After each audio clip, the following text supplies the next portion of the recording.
Hi friends, welcome to medical media tech channel. ఈరోజు మన topic వచ్చేసి ల్యాబొరేటరీ టెక్నీషియన్స్కి నోటిఫికేషన్ వచ్చింది కదా, అందరూ ప్రిపేర్ అవుతూ ఉంటారు. సో ఎంసీక్యూస్ గురించి తెలుసుకుందాం. మల్టిపుల్ చాయిస్ క్వశ్చన్స్ అనేటివి మనకు ఆన్లైన్ ఎగ్జామ్ అయితే జరుగుతుంది కాబట్టి మల్టిపుల్ చాయిస్ క్వశ్చన్స్ ఇస్తారు.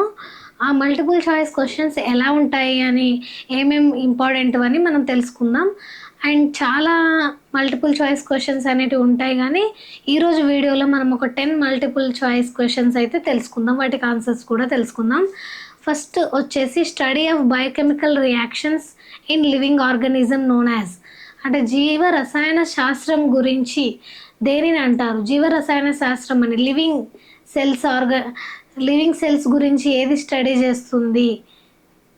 అండ్ లివింగ్ ఆర్గాన్స్ గురించి, రసాయనాల గురించి, అంటే జీవ రసాయనం గురించి ఏది చేస్తుంది స్టడీ అని అంటే 4 ఆప్షన్స్ ఇస్తారు. A chemistry, B biochemistry, C histopathology, D serology. దీని ఆన్సర్ వచ్చేసి బయోకెమిస్ట్రీ. బయోకెమిస్ట్రీ అంటే జీవ రసాయన శాస్త్రం, అంటే మన బాడీలో ఉన్న ఆర్గాన్స్ ఉంటాయి కదా, అవి ఎంజైమ్స్ ప్రొడ్యూస్ చేస్తాయి కాబట్టి ఆ ఎంజైమ్స్ టెస్ట్ చేస్తాం కదా. అంటే బ్రతికున్న వాళ్ళకు జీవ రసాయన శాస్త్రం అంటే లివింగ్ ఆర్గానిజం గురించి టెస్టులు చేస్తాం కాబట్టి బయోకెమిస్ట్రీ అని అంటాం మనం. ఫస్ట్ క్వశ్చన్ వచ్చేసి. నెక్స్ట్ క్వశ్చన్ వచ్చేసి which molecules contains elements carbon and hydrogen, oxygen, nitrogen and sometimes phosphorus and sulphur. A molecule అనేది కార్బన్ని, హైడ్రోజన్ని, ఆక్సిజన్ని, నైట్రోజన్ని కలిగి ఉంటుందో, ఏ మాలిక్యూల్ అనేది కొన్నిసార్లు ఫాస్ఫరస్ అండ్ సల్ఫర్ని కూడా కలిగి ఉంటుంది అని అడుగుతున్నారు. ఆప్షన్స్ వచ్చేసి proteins, carbohydrates, fats and all of the above. A వచ్చేసి proteins, B carbohydrates, C fats, D all of the above. దీంట్లో ప్రోటీన్స్ వచ్చేసి మనకు hydrogen, oxygen, nitrogen, sometimes phosphor and సల్ఫర్ని కలిగి ఉంటుంది కాబట్టి ఆన్సర్ వచ్చేసి ఏ ప్రోటీన్. థర్డ్ వన్ వచ్చేసి calorimeter acts under principle of, అంటే కలోరిమీటర్ ఏ సూత్రం ద్వారా పనిచేస్తుంది? ఇది మనం ఎంఎల్టీలో కూడా తెలుసుకున్నాం. కలోరిమీటర్ అంటే ఒక ఎక్విప్మెంట్, అది ఏ సూత్రం ద్వారా పనిచేస్తుంది? ఫస్ట్ ఆప్షన్స్ వచ్చేసి A Koch postulate, B Einstein theory, C Newton law, D Beer's Lambert's law. మనం తెలుసుకున్నాం కదా చాలాసార్లు కలోరిమీటర్ ఏ సూత్రం ద్వారా పనిచేస్తుంది అని.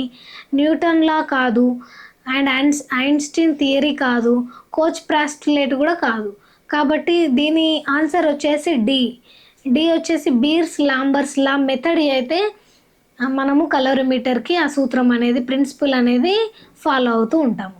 అండ్ ఫోర్త్ వన్ వచ్చేసి proteins are precipitated by salt which metal. ఏ మెటల్లో అవక్షేపం చెందుతాయి ఈ ప్రోటీన్స్ అనేటివి అని ఇక్కడ క్వశ్చన్ అయితే అడుగుతున్నారు.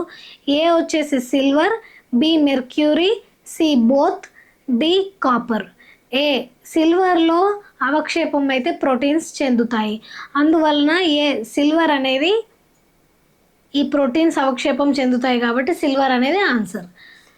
ఫిఫ్త్ వన్ వచ్చేసి which simple protein is not coagulated by heat, అంటే హీట్ చేసినప్పుడు గడ్డగట్టుకోకుండా ఏ ప్రోటీన్ అనేది ఉంటుంది?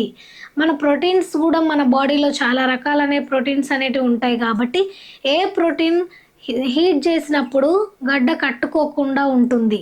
కాబట్టి ఫస్ట్ ఆప్షన్ వచ్చేసి protamines, B histones and glutelin, scholar protein.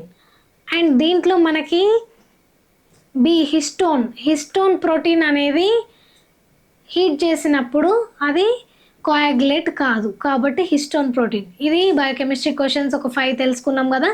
ఇప్పుడు మనం హెమటాలజీలో ఇంకొక 5 క్వశ్చన్స్ అనేది తెలుసుకుందాం. హెమటాలజీలో వచ్చేసి which part of the microscope enlarge the image produced by objective lens. Objective lens ఒక ఇమేజ్ పెద్దగా చేసుకోవడానికి, అంటే ఒక మైక్రోస్కోప్లో ఇమేజ్ ఉంటుంది కదా, ఆ ఇమేజ్ని జూమ్ చేయడానికి మనం ఏం యూజ్ చేస్తాం? A eyepiece, B condenser, C mirror, D diaphragm. అంటే దాని బాడీని మనము సెట్ చేసుకుంటామా, ఇమేజ్ మనకు క్లియర్గా అండ్ జూమ్లో కనిపించాలి అంటే ఏది సెట్ చేసుకుంటాము? ఐపీస్ సెట్ చేస్తామా, కండెన్సర్ సెట్ చేస్తామా, మిర్రర్ సెట్ చేస్తామా, డయాఫ్రమ్ సెట్ చేస్తామా? అంటే ఫస్ట్ ఆన్సర్ వచ్చేసి ఐపీస్ అనేది సెట్ చేసినప్పుడైతే ఆబ్జెక్టివ్ లెన్స్ అనేది, అంటే మనకు 100x అలా ఉంటుంది కదా, ఆబ్జెక్టివ్ లెన్స్ అనేది చేంజ్ చేసినప్పుడు మనకు జూమ్లో కనిపించడం జరుగుతుంది కాబట్టి ఆబ్జెక్టివ్ లెన్స్. కాబట్టి ఇక్కడ ఐపీస్ అనేది మనము చేంజ్ చేసుకోవాల్సి ఉంటుంది. And resolving power of the microscope due to eyepiece, nosepiece, objective lens and electric bulb. ఇక్కడ వచ్చేసి power microscope is due to objective lens. ఇది కూడా ఆబ్జెక్టివ్ లెన్స్ ద్వారా రిసాల్వ్ పవర్, అంటే మనం కొన్నిసార్లు కొన్ని ఎలక్ట్రిక్ మైక్రోస్కోప్స్ అండ్ చాలా రకాలైన ఒక 10 టైప్స్ ఆఫ్ మైక్రోస్కోప్లు ఉంటాయి కాబట్టి so resolving power of microscope is due to అనే దానికి ఆన్సర్ వచ్చేసి eyepiece, nose piece and objective lens, electric bulb. కాబట్టి ఇక్కడ C answer objective lens. Which of the not stem cell disorder? ఏ సెల్ అయితే ఏ డిజార్డర్ అయితే స్టెమ్ సెల్ ద్వారా జరగదు? Aplastic anaemia and globinuria, thalassaemia and chronic myeloid leukaemia.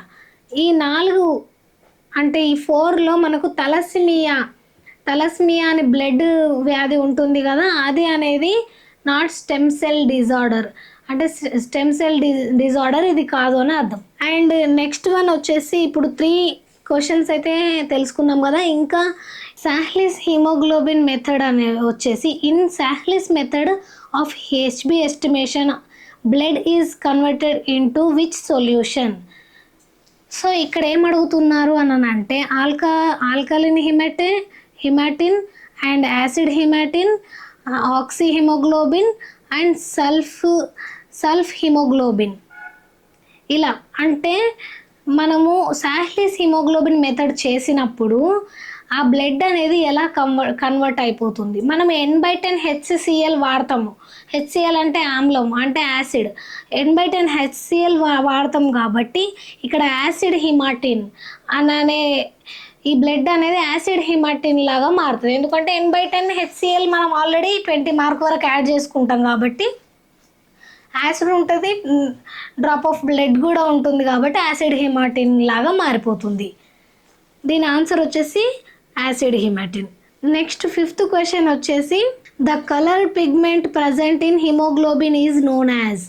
The coloured pigment అంటే present in haemoglobin, ఏ పిగ్మెంట్ అనేది హిమోగ్లోబిన్లో ప్రజెంట్ అయిపోయి ఉంటుంది? Globin, iron, haem and bilirubin. ఏ పిగ్మెంట్ ఉంటుంది అంటే హీమ్ అంటేనే బ్లడ్ కాబట్టి హీమ్ అనే పిగ్మెంట్ మనకి బ్లడ్లో ప్రజెంట్ అయి ఉంటుంది కాబట్టి the coloured pigment present in haemoglobin is known as అని అన్నప్పుడు హీమ్ అనేది మనం ఆన్సర్ అయితే చేయాల్సి ఉంటుంది. ఇవి ఈరోజు క్వశ్చన్స్ అయితే 10 క్వశ్చన్స్ అయితే మనం నేర్చుకున్నాం కదా. నెక్స్ట్ వీడియోలో మరి ఒక 10 క్వశ్చన్స్ ద్వారా మీ ముందుకు వస్తాను. Thank you for watching.